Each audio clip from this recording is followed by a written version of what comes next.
Welcome back to the channel. Drew here, and we got a lot to talk about. Tesla and Hertz broke the internet last week. Hertz is purchasing 100,000 Teslas, a deal worth $4.2 billion. This is the largest single EV purchase ever recorded, and Tesla shares are soaring.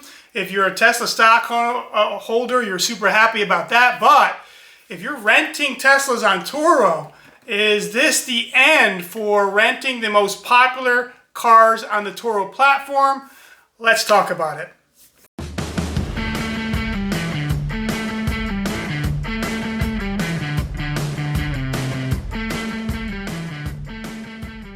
All right, so guys, look, a lot of people go to the Turo platform. A large percentage of renters go to the Turo platform to rent cars they can't get at Hertz and Enterprise and Avis car rental, okay? So this is kind of big news. If you've got a fleet of Teslas, this can really affect your bottom line. Not only are you competing with your peers, right, where they're already starting to get oversaturated or already are oversaturated, but now you're going to have to compete with Hertz. And if it works out for Hertz, who else is going to jump in the Tesla renting game? Okay? But as with any news like this, the devil is in the details, right? So what do we know so far? You don't have to be a mathematician to take $4.2 billion divided by 100,000. Hertz is paying $42,000 per Tesla. Now, Elon Musk is adamant that they gave Hertz no discount. Hertz paid retail price the same as regular Joe Blow off the street ordering his Tesla, which is kind of Elon's MO, is that everybody pays a fair price. Yes, prices change, but at the same time, everybody gets the same price. There's no dealer shenanigans backing where somebody pays one price, another person pays the other price, right? That's what Tesla's always talked about as being important to their business model. So what we can assume pretty clearly is that, now if you look at the Tesla website, okay, the cheapest Tesla you can purchase is a standard range plus Model 3, and the price is $43,995, okay? So the math doesn't add up unless you realize, if you follow this kind of stuff, that Tesla recently raised the price of the Model 3 Standard Range Plus from $42,000 to $43,995, which was the second price increase in 1 month and several since the beginning of the year. So it's pretty clear, we can assume that Hertz is purchasing 100,000 Model 3 Standard Range Plus, which is the cheapest Tesla out at the market. So how we can use that information to really build our strategy moving forward. So first off, if you have several Teslas on the platform already, I don't think it's panic. You have lots of time to slowly wean those out of your fleet if you feel like that's the best decision to make. Keep in mind, those 100,000 cars are not just going to drop out of the thin air. It's going to be a slowly added, projected throughout next year, throughout 2022. Also keep in mind that all 100,000 of those cars are not going to be used in the rental market. I believe it's close to 50,000 of them are going to be purchased by Hertz, sold, leased to Uber, who's then going to rent it to Uber drivers. If you're familiar with that, they do rent several different cars. You can, if you don't have a car, you can rent a car from Uber and then drive Uber for them.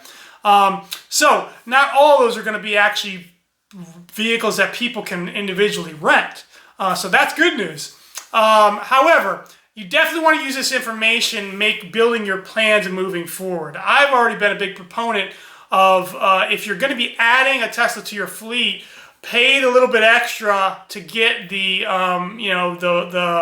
the Model Y and the long range. A big part of my business model is buying the lowest depreciating vehicles, and the long range Teslas are much better for resale value, because if you're familiar with EV cars at all, you do lose a certain amount of mileage over time.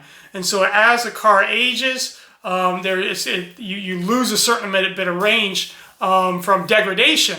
And in addition to that, if you've owned a Tesla before, you know the Standard Range Plus is not a good trip car anyways. You could take 260 miles, but your day-to-day you're going to be using like 80 to 90%, because that's what you're supposed to do to maximize to minimize degradation on the battery. That's like the perfect way to protect the battery, right? So you're really living in that 230 to 240 range as far as mileage-wise. So it probably works for most people, but anytime you want to go on a longer trip, that extra 50, 60, 70, 80 miles can make a huge difference. Because when you're supercharging, it starts slowing down. Anything after 20%, when you get past 80%, it starts really slowing down. And most of us don't wait to supercharge it to full. You usually stop at around 85% or 90% because it can take 30 minutes to do that last 10, 15, 20%. So long-range Teslas are much better for trip cars, much more versatile vehicles, and the degradation affects them very minimally, and so they hold their value a lot better. So I've already been a proponent of that. Now, I'm going to give you several other reasons why you may want to consider putting in a reservation for not a Model 3, but a Model Y. We've already mentioned some before that the Model Y sits higher off the ground, a little bit less risky towards damage. It's a more versatile vehicle as far as space in the back. You got that power liftgate in the back, which can make more room. You have the option to add a third row, which can make a seven-seater Tesla, which I believe actually seats somehow more than the X. Most of the X's are six-seaters that I've seen, 5 and 6-seaters. They may make a seven-seater, but generally a seven-seater Tesla. So that's another reason to look at the Model Y. But there is good news, good information that could encourage you to, if you're going to add a vehicle, not Model 3. I would not be adding a Standard Range Plus Model 3 especially, even though it's the cheapest one. But looking at a Model Y, because you will be getting, it looks like there's a good chance you'll be getting a $7,500 tax credit maybe coming back. So there's two reasons that I've been waiting for, and both of them are kind of right on the horizon as far as before I purchase another Tesla, is $7,500 tax credit could be coming back, federal tax credit. And if that comes back, man, I want to be ready to buy the vehicle as soon as possible, because Tesla will slowly start bumping their pricing up. But I believe that the Model Ys will start to pull back in pricing for a couple reasons. One is the Tesla's making major changes to their Gigafactory in Texas, a lot of it being that single cast mold for the Model Y specifically, and is going to lower the cost to make the vehicles. Also, their new batteries that they're coming out with, that I think it's 8170, I believe is what it's called. Their batteries are going to be lower cost to make. So there's a good chance that the I predict that the Model Y will actually come down in price sometime next year. And if you can add that to a $7,500 tax credit, that could make the Model Y a really great addition to your fleet if you don't have one already, or instead of adding the cheaper versions of the Teslas, which are just not going to hold their value when you're adding, it's $100,000 from Hertz, but if other rental companies start doing that, 2-3 years from now, you're going to have massive amounts of Standard Range Plus, used rental Teslas, and that's when you're going to want to have a long range or a Model Y. So keep that in mind. Now, all that being said, there is one exception, and that's if you live in New Jersey. Now, in New Jersey, you can get a $5,000 state tax credit, and you have to look at it and where you live, but it looks like the Standard Range Plus would be the only Tesla that you could actually get the full $5,000 tax credit. And so that may make the difference if you're in New Jersey. But for any other states, from what I can tell, I would not be purchasing Model 3 standard ranges for sure. And however, I would consider looking at Model Ys. Another little tidbit of information. You got to search the dark web for this, but it has been leaked that Tesla will be coming out with possibly 3 new colors next year. It's pretty clear it's going to happen. It looks like silver's coming back, which I'm a big fan of silver, as you, well, maybe you don't know, but I know. I'm a big fan of silver, especially on the Teslas. A different shade of red and a different shade of blue. This was the other reason that I've been kind of waiting on this slide. I haven't purchased another Tesla. Besides the Cybertruck, of course, is going to be huge for Turo. But that's just another reason. So you got 3 reasons there to possibly consider adding a Model Y going into next year. And, you know, I don't think it's a bad thing to actually put a reservation in now. I think it's only like $250 or something like that. If you know for sure you're going to buy, you'd like to add a Tesla in your fleet moving forward, you know, in the short term. Because once you get to where you can order it, Tesla's pretty good about basically putting it on pause, where if you're maybe not ready or you're waiting for the federal tax credit, you're waiting for that, it'll just kind of sit there until you're ready to actually put the order in. So you got 3 reasons there. You have the federal tax credit possibly coming back. That would be huge. You have some new colors on the horizon.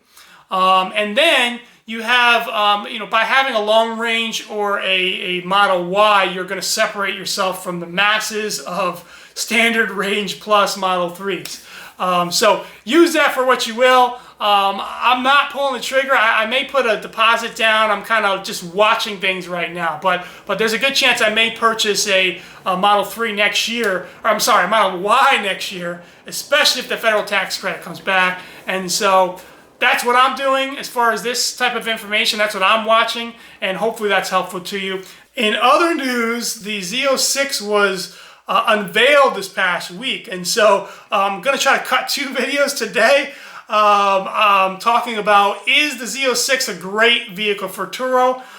You already know I'm a big fan of the C8 in general for Turo, but what are the pros and cons from a Z06 to a standard C8? And we'll look at both of those. I hope you'll stay tuned for that. We'll probably try to release them both at the same time. But until next time, thanks for tuning in, and we're going to continue to give you the best possible information on the Turo rental game, keeping you a step ahead of the competition and sharper, better, faster, and having more fun while you do it. See you guys. Thanks.